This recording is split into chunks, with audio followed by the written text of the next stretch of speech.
En cuanto a las terapéuticas que encontramos, aquí hay una revisión de 2026 del último mes de Kevelson y otros, de Nueva York, Estados Unidos principalmente. En la revisión de todas las intervenciones se vuelve a comentar que las intervenciones conductuales y psicosociales continúan siendo la primera línea de tratamiento. Sí, algunos cambios del análisis conductual aplicado tradicional, virando hacia modelos más naturalistas, utilizando los contextos del paciente, respetando y centrando los momentos de neurodesarrollo también. Estas son las variantes que se están aplicando. Se expanden más las intervenciones en telemedicina y los elementos de capacitación a cuidadores, basadas también en telemedicina y aplicaciones. Se suman el uso de terapias relacionadas con ansiedad, mindfulness, de terapias relacionadas con el trauma, terapias específicas de habilidades sociales, incluyendo realidad virtual, juegos de rol más definidos. Es decir, estas son las variantes a las indicaciones habituales de terapias conductuales y psicosociales, que son la primera línea. Se suman todo este tipo de variantes a tener en cuenta, con distintos niveles, en muchos casos muy altos de evidencia, en otros no tanto. En cuanto a la psicofarmacología, recalcar lo ya conocido, que no existen medicamentos aprobados para los síntomas nucleares del autismo que los mejoren específicamente. Sin embargo, algunos, basados en el metabolismo de la noradrenalina, como atomoxetina, guanfacina, propanolol, muestran beneficios en hiperactividad y conductas disruptivas, pueden ser útiles en ese área. Los fármacos serotoninérgicos, los inhibidores clásicos de la recaptación de serotonina, como fluoxetina, citalopram, sertralina, escitalopram, no han mostrado eficacia. Tampoco es clara su función para las conductas repetitivas. En algunos tipos que tienen algunas particularidades que actúan sobre los receptores 5-HT2A, como la pivamancerina, están en estudio, u otros agonistas 5-HT1B para la sociabilidad pueden llegar a prometer o generar utilidad en algún momento, pero todavía está en estudio. La oxitocina, los resultados son contradictorios, inconsistentes, todavía está en duda. Otros elementos, las herramientas digitales que hemos desarrollado con bastante detalle, también hemos visto sus pros y sus contras. La neuromodulación, donde aún es experimental, falta estandarizar protocolos, ver las indicaciones específicas, sobre todo en corriente continua. Terapias génicas, todavía no hay avances en concreto, aunque puede pensarse para formas monogénicas. Otro artículo también de 2026 sobre fármacos, remarcando algunas particularidades a los conceptos anteriormente vertidos. Los medicamentos actualmente usados para irritabilidad y agresión, que en realidad son los únicos aprobados por FDA, son risperidona y aripiprazol, sobre los que se encuentra gran experiencia en el uso.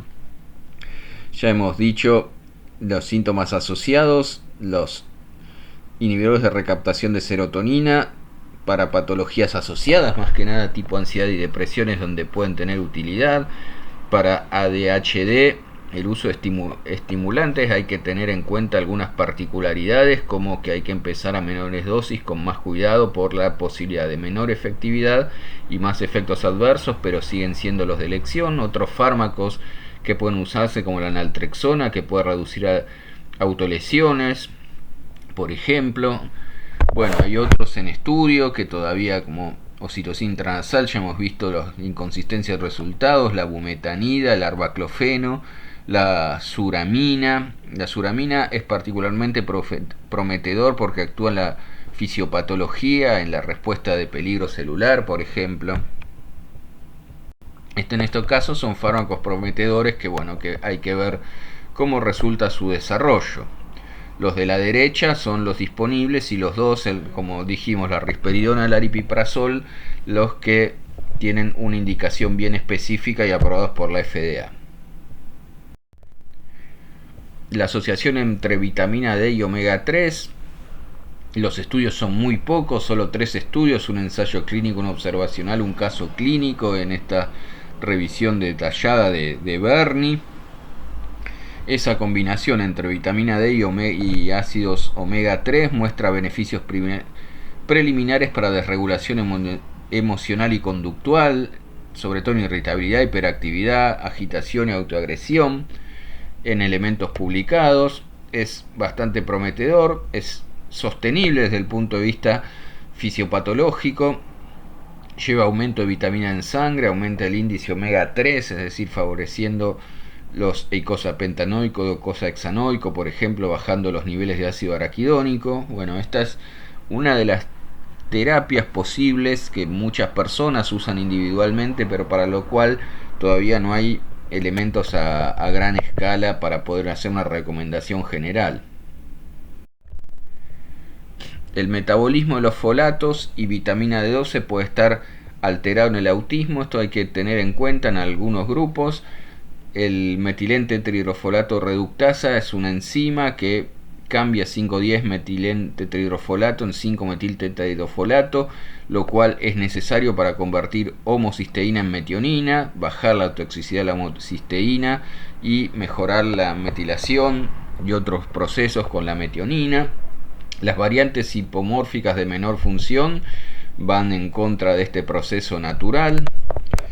Hay algunas mutaciones como el C677T que muestra asociación con autismo aún en todas las etnias. En los egipcios se suma otra mutación que es la A1298C. Entonces se ve que esta vía está relacionada en personas con condiciones autistas y según los niveles de folato, B12, homocisteína, si hay deficiencias en la dieta o dietas particularidades, este enfoque puede ser un área terapéutica también interesante. Esto motivó la utilización de ácido folínico, vitamina B9. Se encontraron solamente 2 estudios aleatorizados, doble ciego, uno más que nada relacionado a comunicación verbal, otro sí a síntomas aberrantes. El efecto global es que el ácido folínico en un grupo de 103 niños analizados entre los 2 estudios muestra una reducción estadísticamente significativa de los síntomas con TEA, sobre todo en la escala de conductas estereotipadas. Son estudios pequeños en los cuales hay que avanzar, pero bueno, es una posibilidad de tratamiento. Acá se muestran todos los detalles, los fundamentos teóricos. Es de recordar también que en estas áreas hay 2 problemas grandes o 3 problemas grandes en el autismo que justifican desde el punto de vista teórico, es decir, muchas personas con autismo tienen anticuerpo contra el receptor de folatos, con alteraciones en las vías del folato cerebral, producto de esas variantes que ya describimos, problemas en la metilación de genes. Con respecto al TDAH y autismo es muy problemático. Antes eran excluyentes uno de otro, pero desde el DSM-5 y ICD-11 no solo por un lado se reconoce la posibilidad de comorbilidad, pero la coexistencia es frecuente, es del 38-40% de personas autistas. Esto es muy importante porque el tratamiento es diferente, es difícil definirlo adecuadamente si son síntomas propios de uno u otro o si realmente hay comorbilidad, porque los síntomas de inatención, impulsividad pueden a veces explicarse por el autismo. Por ejemplo, si la inatención ocurre solo en contextos sociales, si la impulsividad es consecuencia de ansiedad social o sobrecarga sensorial, o si las distracciones aparecen cuando la actividad no coincide con los intereses restringidos del niño, adolescente o adulto con condición autista. Pero a veces esto aparece en otras situaciones, la comorbilidad es real y bueno, hay que hacer una evaluación detallada desde las 2 partes porque el abordaje terapéutico es diferente.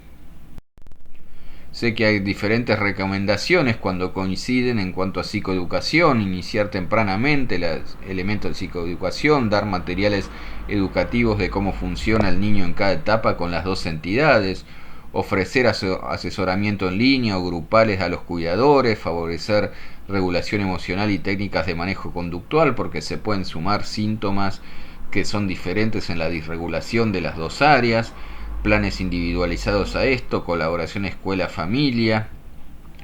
Cuando más importante es la dificultad, ofrecer sesiones individuales al niño para el tratamiento, intervenciones ambientales, ambientes de aprendizaje tranquilos, materiales visuales que reduzcan las sobrecargas sensoriales, tecnologías de apoyo, por ejemplo, transiciones estructuradas primaria secundaria, por ejemplo, bueno, un montón, una serie de recomendaciones que se hacen más específicas en esta comorbilidad. La terapia cognitivo-conductual muchas veces implica una adaptación para estos casos. La utilización de ejercicio también es importante, fomentar actividades físicas regulares. El ejercicio físico estructurado en los planes de estudio escolares también es importante. La utilización de medicación estimulante, como hemos nombrado antes, la respuesta es más variable, puede haber más efectos secundarios, pero sigue siendo efectiva y de primera línea el metilfenidato y derivados anfetamínicos, y también en segundo lugar las alternativas. Autismo a los 30 es un paper que promete ser paradigmático. La mayoría de la investigación se centra en la infancia, pero 100.000 jóvenes autistas cumplen 18 años en cada año. Las muestras no representan bien estos elementos del espectro. También las mismas muestras en adultos incluyen mayormente personas sin discapacidad intelectual, aunque el 38% la tiene. Las encuestas online que se utilizan muchas veces están más orientadas a personas con poca dificultad cognitiva o comunicación. Existe alto nivel de autodiagnóstico, por ejemplo. Hay personas más capacitadas cognitivamente que tienen a los 9 años un coeficiente intelectual verbal más de 70, con diferencia a los que son menos de 70 que se comportan diferente. Esto es un dato importante del estudio. Lo que es muy importante es que este estudio se inició en 1992 con 253 participantes, 157 siguen activos. El análisis se centra finalmente en 115 adultos. En cuanto a lo que es el sueño, hay consenso también que es interesante de la Asociación Española de Pediatría, de Pina Arboledas. Por ejemplo, la utilización, cómo se utiliza la medicación, como la melatonina de liberación prolongada como elección a dosis crecientes. En segundo lugar, añadirle un antihistamínico como alimemacina, por ejemplo, utilizar las dos en conjunto. Como elementos siguientes, risperidona o clonidina, finalmente, cuando hay fracaso con las distintas medicaciones. En algunos casos, para el insomnio de inicio, se puede usar la forma de liberación inmediata de melatonina inicialmente, sobre todo cuando no se dispone también de melatonina de liberación prolongada, la adición de triptófano a la melatonina, y luego pasar a melatonina de liberación prolongada, si es posible. Bueno, estos consensos en cuanto a lo que es la patología de sueño, es importante la forma de uso de medicación. Y también una serie de medidas cognitivo-conductuales para el momento del sueño, como las rutinas previas, relajación, los horarios definidos, evitar las siestas muy prolongadas, favorecer el dormitorio del niño, favorecer una temperatura entre 19 y 22 grados, no más de 25 ruidos de decibeles, utilizar, si fuese necesario, luces anaranjadas, rojizas, tratar de evitar tecnología una hora antes, salvo en algunos pacientes que sí le es útil. Bueno, una serie de recomendaciones que pueden llegar a ser muy útiles.